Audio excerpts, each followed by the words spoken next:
कि अब जैसे 10 बीघा खेती है, 15 लोग घर में है।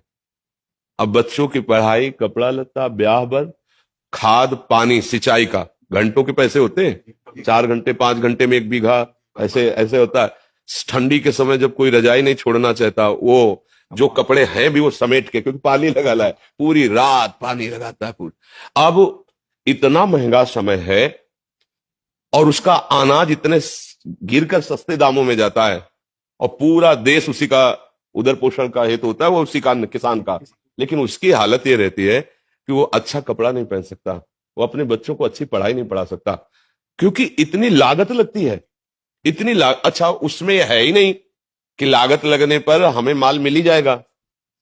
इसीलिए जैसे भारत का सैनिक प्राणों की आहुति देने के लिए तैयार है, ऐसे ही सच्ची पूछो तो महान तपस्वी किसान, वो हमारे पूरे देश को भोजन दे रहा है। भाई आप बड़े पदाधिकारी, लेकिन खाओगे तो रोटी दाल ही और वो तो वहां पैदा हो रहा है, मेहनत उसकी देखो।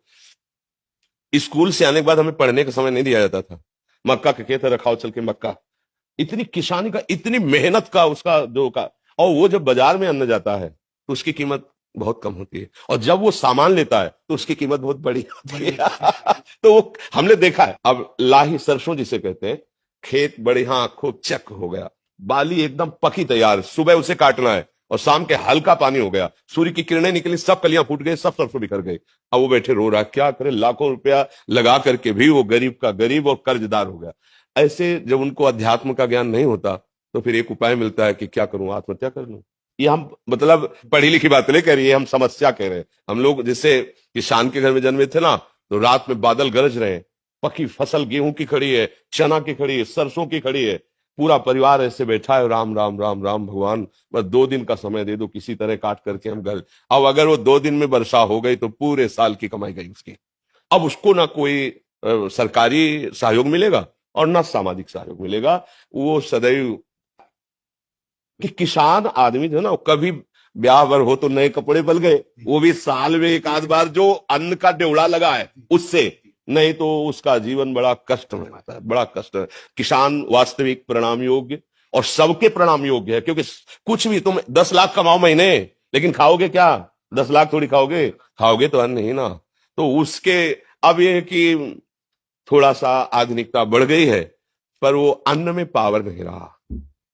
जैसे अपने लोग थे ना, 1 बीघा में 8 मन गेहूं होता था, 8 मन, क्योंकि उर्वरक डालने की सामर्थ्य भी नहीं थी, और उर्वरक निषेध भी किया जाता था कि अन्न पौष्टिक रहेगा। गाय का गोबर, वो जो गांव में पशुओं का एक वो बनाया जाता है ना, गोबर डालने का, हाँ, उससे फिर भर भर के बैलगाड़ी में खेतों में बिखेरा जाता। 8 मन हमारी।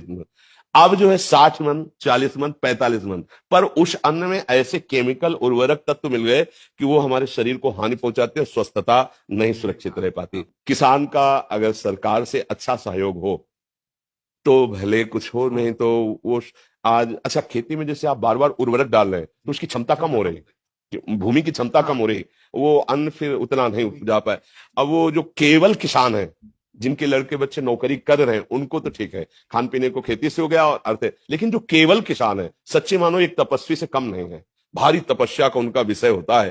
तो इसलिए उनकी तो हम वंदना ही कर सकते हैं, उनके विषय में बस यही है कि सरकार सहयोग करे, और तो मतलब अच्छा, अब जब पशु नहीं पालेंगे, क्योंकि अब पशु ना पालने का स्थान बनता जा रहा है, क्योंकि बैल से तो खेती जोतनी नहीं है, ट्रैक्टर से जोतनी नहीं है, तो बैल का तो मतलब नंदी का तो कोई सवाल ही नहीं रह गया कि कोई किसान पाले। क्यों पाले, मतलब समझो।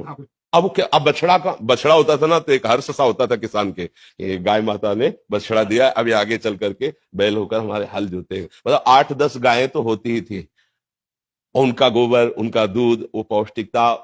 पर किसान आदमी अर्थ, जहां अर्थ की बात आती थी, वहां साहूकार सेठों के कर्जे की तरफ सोचना पड़ता था कि भाई अगर 1,000 रुपया लेना है तो फिर 20% में अब वो अगर मतलब 10 रुपए भी चाहता है तो उसे अनाज बेचना है। अब उसको ये देखना है कि हमारे ड्यूड़ा में अगर अनाज कितना है, 1 साल का भोजन उसी से होगा। अब वो बहुत कष्टमय जीवन हमने देखा है, मतलब उसी कुलों में पैदा हुए किसानों के, तो देखा है। तो किसान चूंकि अब इतना बुद्धि का वो फैलाव नहीं है, वो छल कपट और संसार, गांव के आज भी लोग हैं, मतलब आज भी है। आपको बताए, आप जैसे चले जाओ, कोई परिचय नहीं है, और आप ऐसे कुछ जरा सा, तो वो एक दामाद की तरह आपका सेवन करेंगे। आओ भैया बैठो, चाय पी लो, भोजन पालो, और यहाँ चले जाओ कॉलोनी में, बगल वाले कमरे में कौन रहा है कोई परिचय नहीं है, चाहे जितना रोए चिल्लाए कोई पूछेगा नहीं कि तुम क्यों रो रहे हो। और गांव में एक आदमी कष्ट में हो तो सैकड़ों लोग वहां खड़े हो जाके जाके। एक आज भी ऐसा माहौल है। किसान तो जैसे हमारे यहाँ पीछे देश में नारा लगाया जाता है, जय जवान जय किसान, तो इसलिए किसान तो सर्वोपरि है। उसके आगे मतलब आपको लगेगा कह रहे उसके आगे कोई नहीं है। अगर हम संत जन जिन्हें कहा जाता है तो हम पैदा भी उन्हीं के घरों में हुए हैं और पले भी वही हैं और पोषे भी गए हैं और आज भी उधर वहीं से भर रहा है। आज भी उन्हीं के अगर कोई भी है तो अन्न कहां से आ रहा है, किसान से तो आ रहा है, कोई ना कोई तो दे रहा है। बड़े बड़े परमहंस जो है भगवदानंद में डूबे हुए घरों में जाके भिक्षा नारायण हरि लाओ भिक्षा दो, तो वो चाहे भूखा रह जाए पर उसको पवाएगा।